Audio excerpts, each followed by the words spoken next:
What's good, everybody? It's Big Game James. I'm back in these streets. I'm back in these work streets. About to get it in today, but I thought I'd make a quick video right ahead of training camp. I should be back on the final word tomorrow. So that'll be cool. I know we're going to talk about some training camp battles, maybe talk about some potential signings. And make sure you tune in to Burgers and Blitzes on Wednesday. And Thursday, we should be back on with the Big Star Show. Definitely excited about that. Been some weeks since we got that in, so it's that time. Training camp's here. It's that time. But I just want to give my few thoughts on some things right before camp starts up. Number one, obviously, we've been hearing that this weekend that the talks have ramped up with Dak Prescott. They are in talks right now.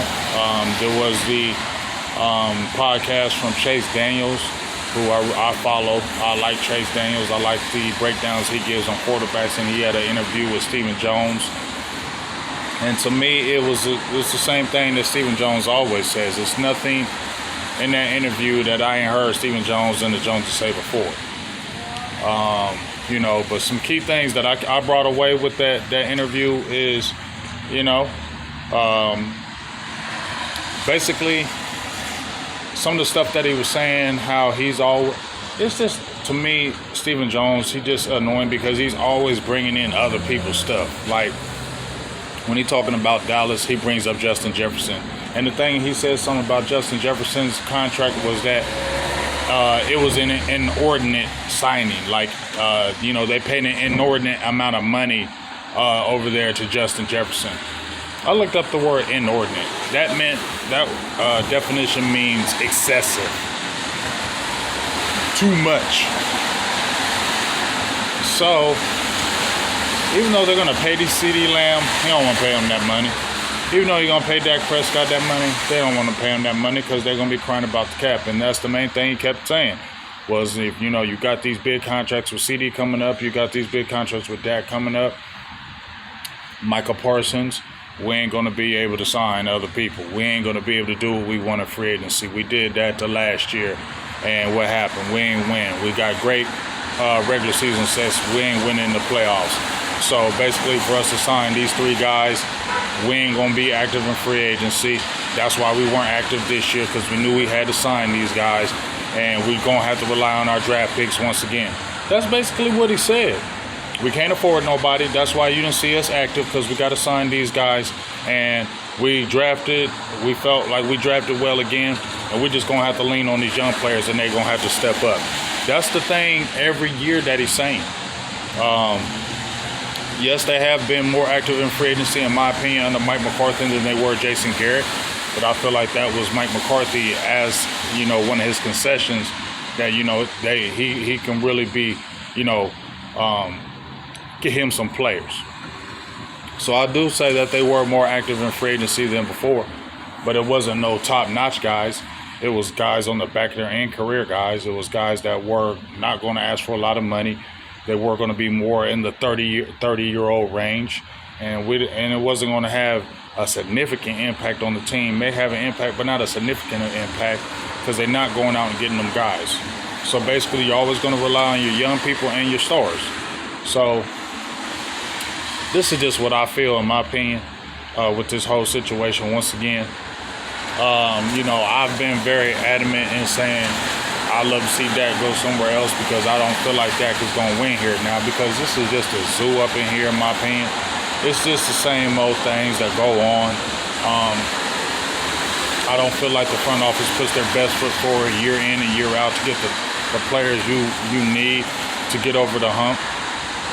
I feel like those things get exposed when you're playing these other teams, when they're talking about, free agency, relying on, undrafted players, 6th, 7th rounders, trying to round out your squad with those guys. I feel like that gets exposed against these top teams. Doesn't get exposed against, like I said, the Giants, the Indianapolis Colts, those kind of teams that are kind of more bottom barrel. You can whip up those teams, but when you get in them upper echelon teams, I feel like that gets exposed. But just as far as Dak Prescott, I'm going to just say this. I don't think Dak Prescott's going to win here. If they sign him another 4 years, I don't think he is because of just this. I just feel like the Joneses, there's something about them. They leave a nasty taste in my mouth.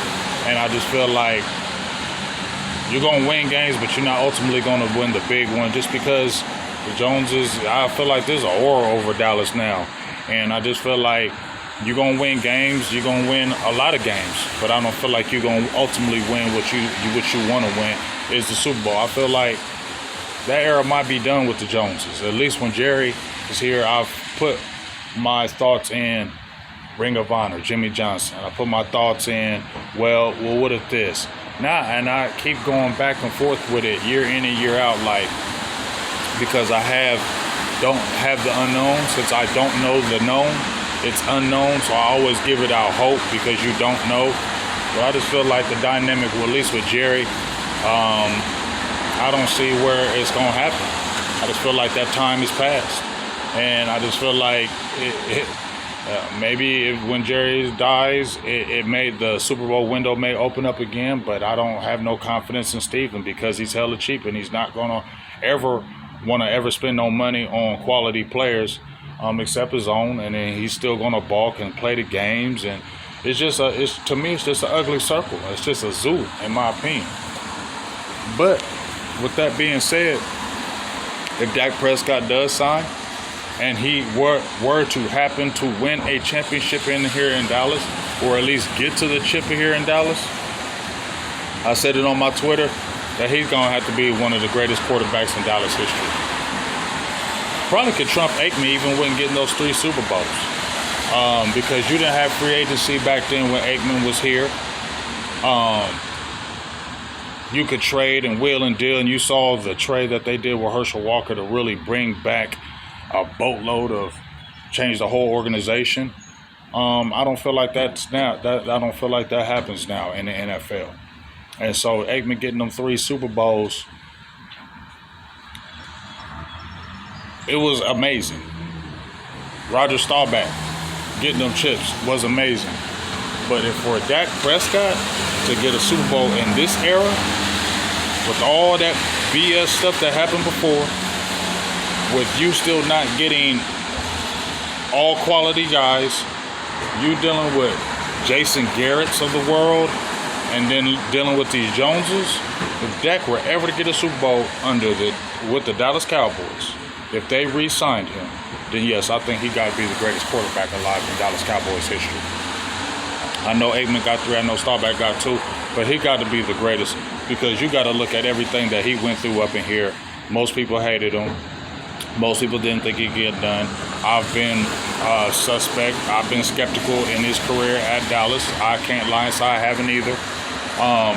So for him to sit there and get a championship or get to a chip with all this drama, with free agency, with your organization not putting its best foot forward year in and year out to give y'all the best advantage or the best chance to win, and if he were to win, yeah, you got to be the greatest quarterback in Dallas Cowboys history, and I'll definitely give it up to you if you can win. If you can win in these circumstances under this zoo, then yeah, you're the greatest quarterback alive, in my opinion, with the Dallas Cowboys.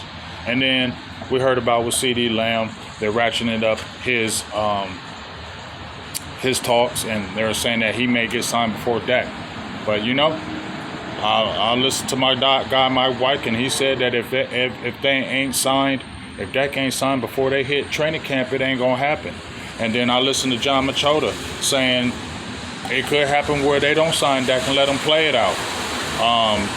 You know, and I just feel like what Stephen Jones said, he been saying, so that don't give me no more confidence that he's going to get signed any other time.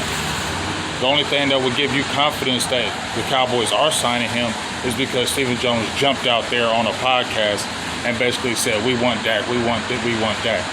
You would just look foolish if you didn't sign him after you jumped out on a podcast days before the training camp and you say you want him and then you don't sign him. You look like a fool, and then you do look like a straight liar. So that's the only thing, the reason why I would think they will sign Dak is because he jumped out there and said this. But, you know, we'll see. We'll see what happens. We'll see if he gets signed. We'll see if CD I don't feel like they're signing 2 mega deals in 1 year. I haven't seen that. A quarterback and a receiver with that kind of money, you're going to sign them both this year? I just don't see that. I could be totally wrong, but I just don't see that happening in Dallas. You signing CeeDee Lamb to a huge contract like that, he at least going to get 33, right? That signing bonus is going to be crazy. Dak Prescott, you talking about anywhere between 56 and 60 annually, and that signing bonus is going to be crazy. Am I really going to believe that they're signing 2 of those major guys in 1 year right before camp? I don't believe it. I'm Missouri. I'm the show me state now. I don't believe it. I don't believe 2 guys are getting signed with that much money being spent in 1 year. And that's why you haven't seen nothing done in free agency, because they're going to have to sign one of them, and that's going to cost a lot of money. And I know it opens up money, and we'll see with these cuts and them signing some players. We'll see. Like I said, I'm a show me state. We'll see. I don't believe it. I don't believe nothing that these guys say until they actually sign it and bring it down. So, like I said, we'll see what happens. We'll see, what happens this week. Training camp starts, Wednesday? They'll be in Oxnard. And, I had some people that I talked to said it can happen in September with that. And CD may not get touched this year. Then I had other people say it could be CD and Dak won't get touched this year. And I've been listening to the insiders, and they've been keep on saying that it really may happen where Dak plays it out, and they're going to really look hard at Trey Lance. So it's a lot of talking, but we'll see what happens with a lot of realness. So maybe it was a lot of rambling on this quick show, but I just wanted to get out my thoughts. But like I said, we'll see. So I'm a show me state. I ain't believing none of these Cowboys talking about no more. Show me what y'all gonna do. And even if you're gonna show me what you do, we'll see. Big Gang James, I'm out. Peace.